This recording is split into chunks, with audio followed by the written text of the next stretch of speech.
Royal game का पहला दिन था। सबकी नजरें उन नकली रईसों पर टिकी थीं, जो गरीब होकर भी अमीर बनने की एक्टिंग करने वाले थे। मैं जानता था उन्हें हम पर तरस नहीं आ रहा था, उन्हें तो बस मजा चाहिए था। वो देखना चाहते थे कि झुग्गियों से आए गरीब बच्चे अमीर बनने का नाटक करते हुए कितने दिन टिक पाते हैं। कुछ लोगों ने तो बाकायदा शर्त भी लगा रखी थी, देखना इस बार वाले 3 दिन भी नहीं टिकेंगे। लेकिन तभी जैसे ही मैं गेट के अंदर दाखिल हुआ, पूरा माहौल अचानक शांत हो गया। मेरे चेहरे की ठंडी गंभीरता और आंखों में छुपा अहंकार देखते ही देखते सबकी नजरें मेरी तरफ खींच गईं। लोग धीमी आवाज में फुसफुसाने लगे, ये कौन है? कहीं वही रहस्यमयी वारिस तो नहीं? मैंने हल्का सा भौं सिकोड़कर भीड़ की तरफ देखा, फिर नीचे कीचड़ भरी गीली जमीन पर नजर डाली और बगल में खड़े एक अमीर लड़के की तरफ इशारा किया।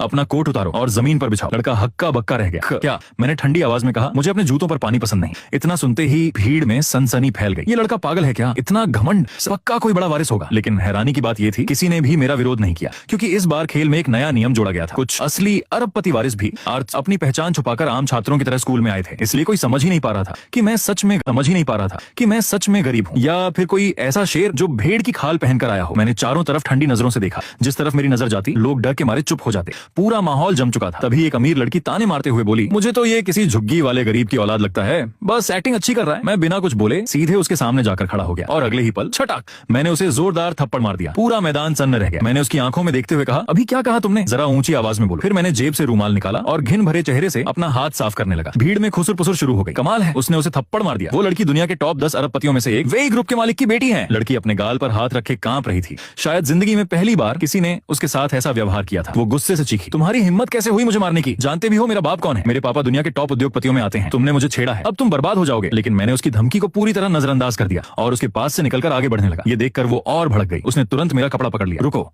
मैंने तुम्हें जाने की इजाजत नहीं दी। तभी अचानक ठन मेरी जेब से एक कार्ड नीचे गिर पड़ा। भीड़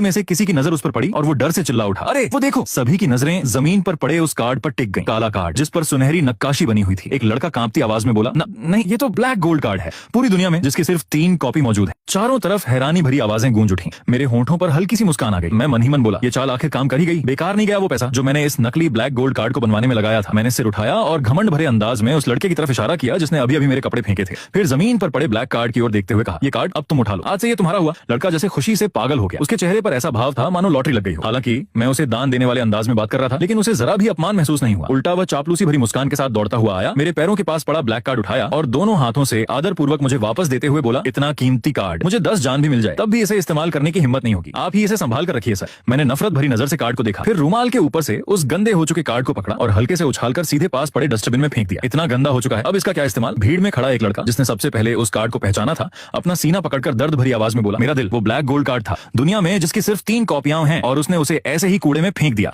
उधर मेरे सामने खड़ा वही लड़का जिसने कपड़े फेंके थे तेजी से आंखें घुमाने लगा। अब उसे पूरा यकीन हो चुका था कि मैं कोई आम इंसान नहीं, बल्कि इस बार गरीब बनकर आए किसी टॉप रॉयल फैमिली का वारिस हूं। वह तुरंत सिर झुकाकर बोला, हेलो, मेरा नाम झेंगरुई है, हमारा होटल का बिजनेस है, क्या मैं आपका नाम जान सकता हूं? ये सवाल सिर्फ उसी का नहीं था, वहां मौजूद हर इंसान यही जानना चाहता था और मैं जानता था यही मेरी पहली परीक्षा है। अगर सफल हुआ तो इस रॉयल गेम में मेरी एंट्री पक्की, लेकिन अगर असफल हुआ तो सब कुछ खत्म। मैंने गहरी सांस ली, दिल की घबराहट दबाई और शांत आवाज में कहा, मैं कौन हूं ये जानने की औकात अभी तुम्हारी नहीं है। तभी स्टूडेंट काउंसिल के कुछ लोग जल्दी जल्दी वहां पहुंचे। वे सीधे मेरे सामने आकर रुके। आप ही गुमोयान है ना? नए स्टूडेंट्स में सिर्फ आपका रजिस्ट्रेशन बाकी है, कृपया हमारे साथ चलिए। इतना सुनते ही पूरे माहौल में सनसनी फैल गई। गो, क्या ये वही गु फैमिली का वारिस है? सुना है गु फैमिली का यंग मास्टर कई सालों बाद विदेश से वापस आया है। स्कूल ने इस गेम के लिए सच में बहुत पैसा लगाया है। अभी तक घमंड दिखाने वाली रईस लड़कियां भी चुपचाप भीड़ के पीछे छिप गईं। उन्हें डर था कि कहीं मैं उनसे बदला न ले लूं। झेंगरुई का रवैया और भी ज्यादा विनम्र हो गया। वह तुरंत मेरा सूटकेस पकड़ते हुए बोला, ऐसे छोटे मोटे काम आप क्यों करेंगे यंग मास्टर? सामान मुझे दे दीजिए, मैं संभाल लूंगा। मैंने ऐसे सिर हिलाया जैसे मुझे कोई फर्क ही नहीं पड़ता, फिर बिना किसी की तरफ देखे आगे बढ़ गया। लेकिन जैसे ही किसी की नजर मुझ पर नहीं रही, मैंने राहत की लंबी सांस छोड़ी। अनजाने में मेरी नजर उन अमीर लड़के लड़कियों के चेहरों पर गई। हर किसी की आंखों में डर और सम्मान साफ दिखाई दे रहा था। तभी मुझे समझ आ गया, गु फैमिली के रहस्यमयी वारिस का मेरा नकली किरदार अब पूरी तरह सफल हो चुका है। 3 महीने की मेहनत आखिर रंग लाई थी। इस स्कूल में लगभग हर इंसान किसी बड़े खानदान से था। यहाँ छोटी सी गलती भी असली पहचान उजागर कर सकती थी। इसलिए मैंने फैसला किया था, अगर बचना है तो खुद को ऐसा रहस्यमयी शख्स बनाना होगा जिसकी असली ताकत का अंदाजा कोई न लगा सके। और विदेश से अभी अभी लौटे गु फैमिली के वारिस वाली पहचान मेरी सबसे बड़ी ढाल बन गई। रजिस्ट्रेशन खत्म होने के बाद मैं आराम से कैंपस में घूमता रहा। रास्ते में दिखने वाली आलीशान इमारतों को देखकर भी मेरे चेहरे पर कोई हैरानी नहीं थी। मैं ऐसे चल रहा था मानो ये पूरा स्कूल ही मेरा हो। मेरे इसी ठंडे और शाही अंदाज ने सबको और यकीन दिला दिया कि मैं सच में कोई टॉप क्लास रॉयल फैमिली से हूँ। कुछ देर बाद मैं एक बेहद शानदार विला के सामने जाकर रुका। मैंने सामने इशारा करते हुए कहा, हम ये जगह ठीक लग रही है, अब से मैं यहीं रहूंगा। एक लड़की हैरानी से चिल्ला उठी, क्या ये तो 4 सबसे बड़े फाइनेंशियल फैमिली के वारिसों का विला है? झेंगरुई के चेहरे का रंग उड़ गया। वो घबरा कर बोला, गु यंग मास्टर, मुझे एक और जगह पता है जो इससे भी बेहतर है, तो क्यों ना हम। लेकिन मैंने उसकी बात बीच में ही काट दी। मैं सीधे अंदर गया, एक कमरे की तरफ इशारा किया और बोला, ये कमरा ठीक है, तुम अभी के अभी इसका सारा सामान बाहर फेंको और यहाँ सब कुछ नया लगाओ। झेंग रुई के माथे पर पसीना आ गया। वह कांपती आवाज में बोला, ये तो लिया शाओ का कमरा है। अगर वो वापस आ गया तो हम दोनों की खैर नहीं। मैंने उसे ठंडी नजर से घूरा। लिया शाओ वो क्या चीज है? इतना सुनते ही लिया शाओ का एक कट्टर फैन अचानक लिया शाओ की एक कट्टर फैन लड़की गुस्से से लाल हो गई। वह सीधे मेरी तरफ झपटने ही वाली थी कि उसके पास खड़ी उसकी शांत स्वभाव वाली दोस्त ने तुरंत उसे रोक लिया। पागल हो गई है क्या? वो फैमिली का वारिस है, जान प्यारी नहीं है क्या? ये सुनते ही वह लड़की तुरंत शांत हो गई। अब वह सिर्फ बेबसी से देख सकती थी कि लिया शाओ का सामान एक एक करके ऊपर से बाहर फेंका जा रहा था। धड़ाम, एक जोरदार आवाज के साथ सामान नीचे जमीन पर गिरा और पूरे इलाके में हंगामा मच गया। ये पागल हो गया है क्या? वो लिया शाओ की पर्सनल चीजें हैं। उसने सच में सब बाहर फेंक दिया। ऊपर खड़ा झेंग रुई जरा भी नहीं झिझका। उसने तुरंत फोन निकाला और जल्दी से कॉल मिलाई। हेलो, फौरन लोगों को लेकर आओ, लिया शाओ के कमरे का सारा सामान जैसा था वैसा ही नया खरीदो। नहीं, उससे भी बेहतर। फोन काटने के बाद भी वह नीचे झांकता रहा। उसके चेहरे पर साफ दिख रहा था कि वह मेरी खुशामद करने में कोई कमी नहीं छोड़ना चाहता। कुछ ही देर में कमरा पूरी तरह खाली हो गया।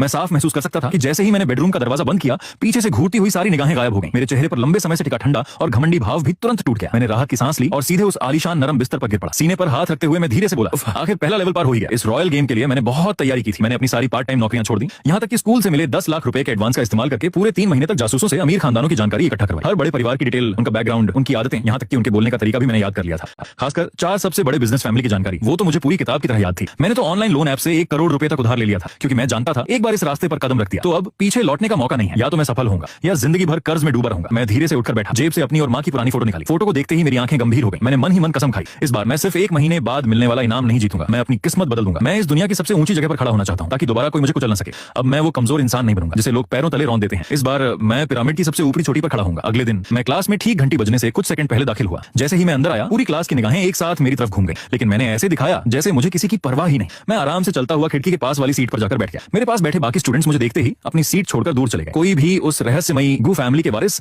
से पंगा नहीं लेना चाहता था। हालांकि मैंने कुछ भी नहीं किया था, लेकिन फिर भी सबकी निगाहें लगातार मुझ पर टिकी हुई थीं। तभी 4 सबसे बड़े बिजनेस फैमिली में से एक की वारिस तान तान सीधे आकर मेरे बगल में बैठ गई। पूरी क्लास दंग रह गई। क्या तान तान खुद उसके पास जाकर बैठी? कहीं वो उसकी असली पहचान उजागर करने तो नहीं आई? उधर मैं जो अभी तक मेज पर सिर रखकर सोने की एक्टिंग कर रहा था, आसपास की बातें सुनकर धीरे से मुस्कुराया। तान तान चारों वारिसों में वो सबसे मासूम, अभी तक मेज पर सिर रखकर सोने की एक्टिंग कर रहा था, आसपास की बातें सुनकर धीरे से मुस्कुराया। तान तान चारों वारिसों में वो सबसे मासूम और भोली लड़की थी। मेरे होंठों पर हल्की मुस्कान आई। लगता है रॉयल दुनिया में कदम जमाने का पहला मौका खुद चलकर मेरे पास आया है। मैं सीधा बैठा, उसकी तरफ मुड़ा और अचानक अपना हाथ उसकी तरफ बढ़ा दिया। तान तान, मुझे तुम पसंद हो। इतना सुनते ही पूरी क्लास चीख पड़ी। क्या ये तो सीधा प्रपोज कर दिया पहले ही दिन? तान तान खुद भी पूरी तरह शौक में थी। वह धीरे से मेरी तरफ मुड़ी। उसी पल खिड़की से आती धूप मेरे चेहरे पर पड़ी। मेरे चेहरे पर हल्की सुनहरी चमक फैल गई। पहले से ही आकर्षक चेहरा अब और भी ज्यादा शाही और खूबसूरत लग रहा था। तान तान कुछ पल के लिए बस मुझे देखती रह गई। उसने शायद पहली बार किसी लड़के को इतना खूबसूरत देखा था। उसके दिल में जो हल्की नाराजगी थी वो पल भर में गायब हो गई। उसकी जगह अब शर्म और धड़कनों ने ले ली। ये खूबसूरत दृश्य जल्दी ही किसी ने स्कूल फोरम पर अपलोड कर दिया। उधर चारों वारिसों का प्राइवेट लाउंज चिहान जो आलीशान लेदर सोफे पर बैठा हुआ था। उसकी भौहें हल्की सिकुड़ी हुई थी। वो मोबाइल स्क्रीन पर मेरी और तान तान की वायरल फोटो देख रहा था। धीरे धीरे वह नीचे कमेंट्स पढ़ने लगा, लेकिन तभी उसकी उंगलियां एक कमेंट पर रुक गईं। गू फैमिली का वारिस चिहान जो ने भौं उठाई। पहले ही दिन तांग फैमिली की सबसे प्यारी बेटी को प्रपोज कर दिया। हिम्मत तो काफी है, लेकिन अजीब बात है, मैंने इसे पहले कभी नहीं देखा। उसके पास बैठा गोल्डन फ्रेम वाला चश्मा पहने एक खूबसूरत लड़का लेंग युए जियान आराम से बोला। वो पहले विदेश में रहता था, तुमने नहीं देखा तो उसमें हैरानी कैसी? लेकिन अगले ही पल लेंग युए जियान की नजर अचानक स्क्रीन पर मौजूद उस ठंडे चेहरे वाले लड़के पर पड़ी। उसकी आंखों में एक पल के लिए अजीब सी हलचल चमकी। उसने चुपचाप अपनी मुट्ठी भींच ली, मगर अगले ही सेकंड उसने ऐसे दिखाया जैसे कुछ हुआ ही नहीं। चिहान जो अब भी स्क्रीन को घूर रहा था। उसे अंदर ही अंदर कुछ अजीब लग रहा था।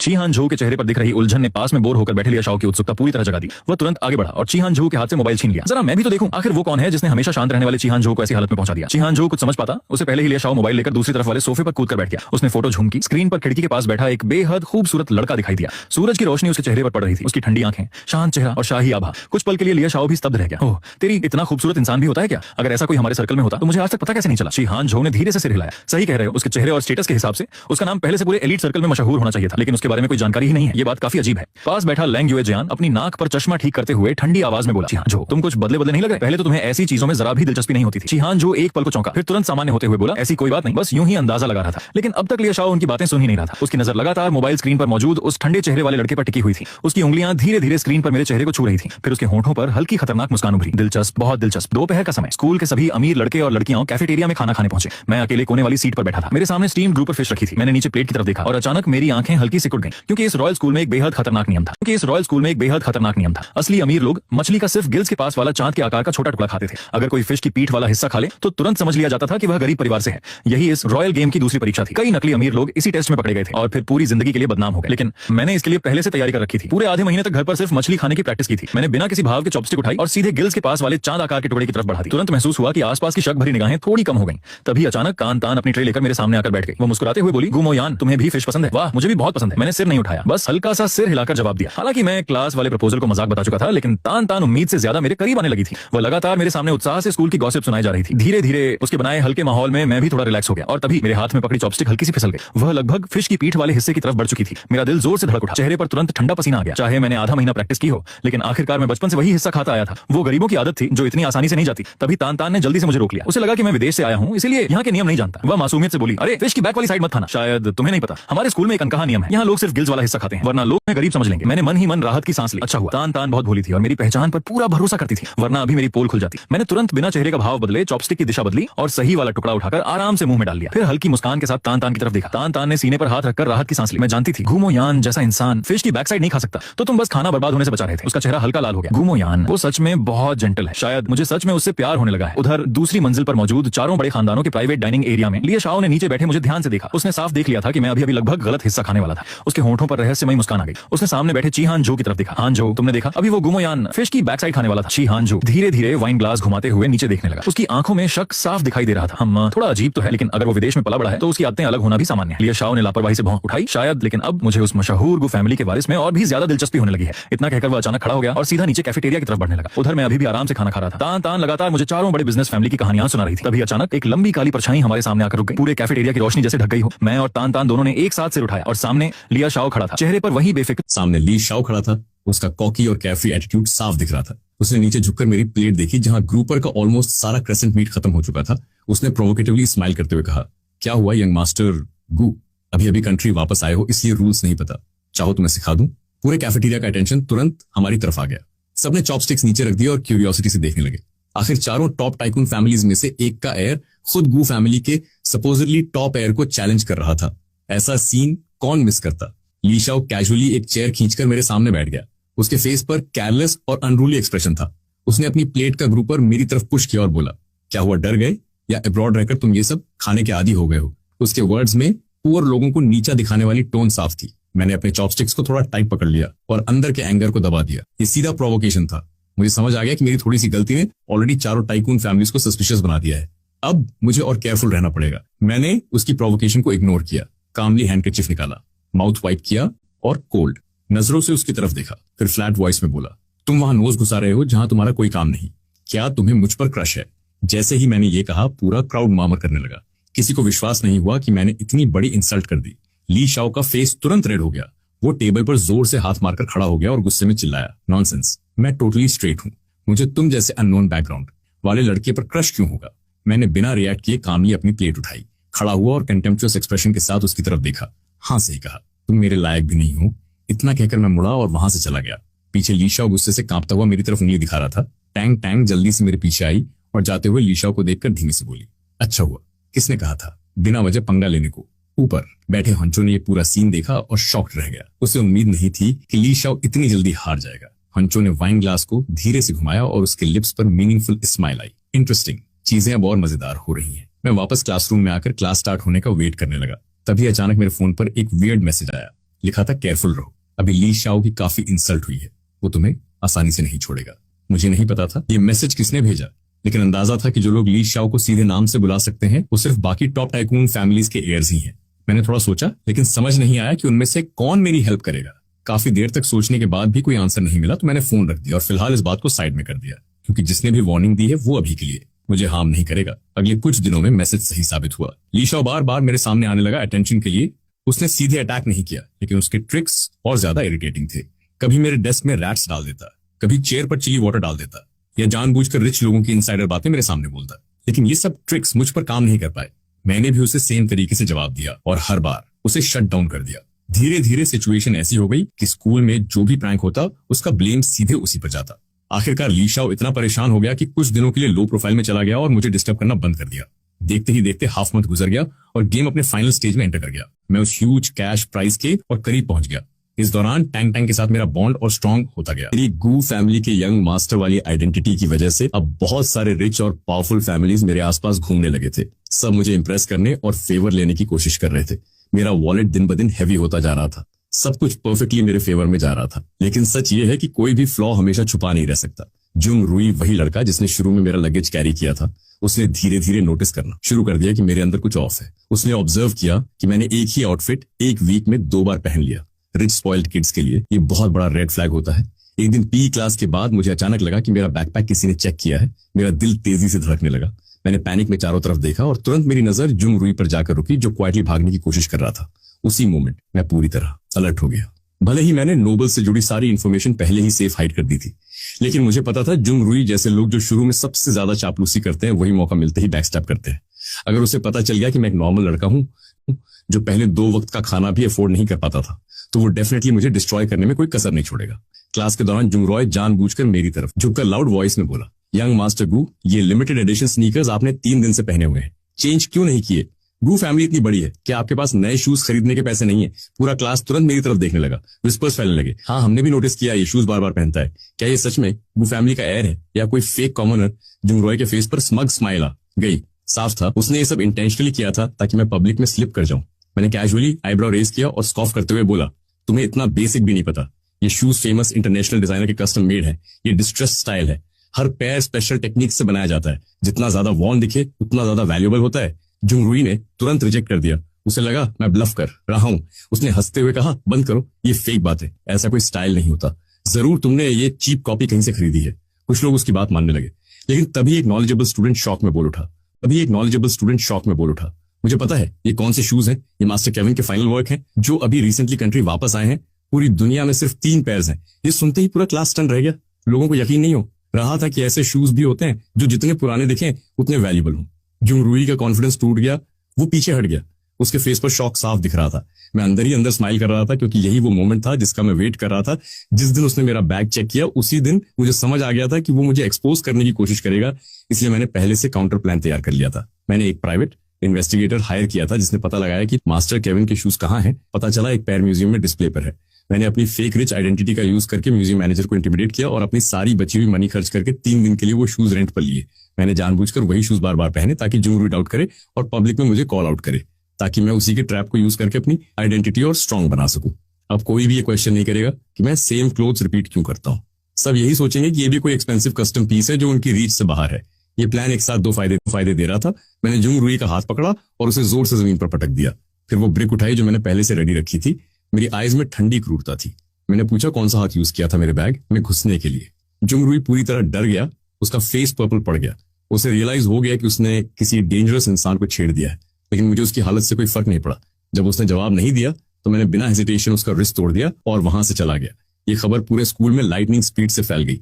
दूसरी तरफ एक्सक्लूसिव लाउंज में 4 मेजर फाइनेंशियल जायंट्स बैठे नोबल गेम के रूल्स डिस्कस कर रहे थे। शी हंजो कैजुअली पेन घुमा रहा था। तभी लिंग ईयन ने साइलेंस तोड़ा और बोली, इस बार के रोल प्लेयर्स काफी केपेबल हैं। इतना टाइम हो गया फिर भी कुछ लोग एक्सपोज नहीं हुए। दूसरे ने एग्री करते हुए कहा, डिफिकल्टी बढ़ाने का टाइम आ गया है। लेकिन टैंग टैंग को ये नोबल गेम बिल्कुल पसंद नहीं था। उसने बोर्ड होकर कहा, ये सब बहुत बोरिंग है, तुम लोग डिस्कस करते रहो, मुझे ब्रदर गुमोन के पास जाना।